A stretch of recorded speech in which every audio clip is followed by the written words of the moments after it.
Facebook account အပြီးဖြတ်ချင်လို့တဲ့အရင်ဆုံးကျွန်တော်တို့ Facebook ထဲဝင်လိုက်ပါဝင်ပြီးတော့ပြီဆိုလို့ရှိရင်ဒီညာဘက်အောက်တောင်နောက်နေရမြင်းချောင်းတောင်းချောင်းနဲ့ menu ကိုတစ်ချက်နှိပ်လိုက်နှိပ်ပြီးတော့ပြီဆိုလို့ရှိရင်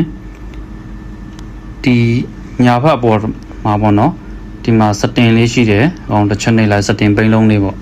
ပြီးတော့ပြီဆိုလို့ရှိရင်ဒီနားလေးမှာ see more in account center ပေါ့နော်အဲ့တဲ့ကိုတစ်ချက်ဝင်လိုက်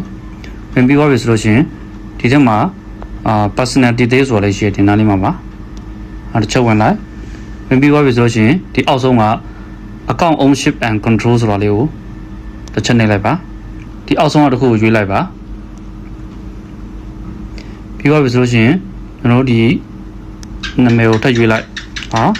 ဒီနားလေးမှာအပေါ်ကဒီ activate account ပေါ့နော် account လေးကဒါ account ကိုဒါယာယီပိတ်ထားတာလို့အတိတ်ပဲရပါတယ်အောက်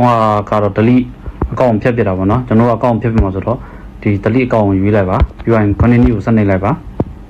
ဒီမှာrecent မေးတယ်ပေါ့နော်ဘာဖြစ်လို့ account ဖြတ်မှာလဲပေါ့ဒီထဲမှာကျွန်တော်တို့ဒါတစ်ခုခုကိုရွေးလိုက်ပါနော် continue ကိုတစ်ချက်နှိပ်လိုက်ပါဒီ continue ကိုနှိပ်လိုက်ရင်ရပါပြီ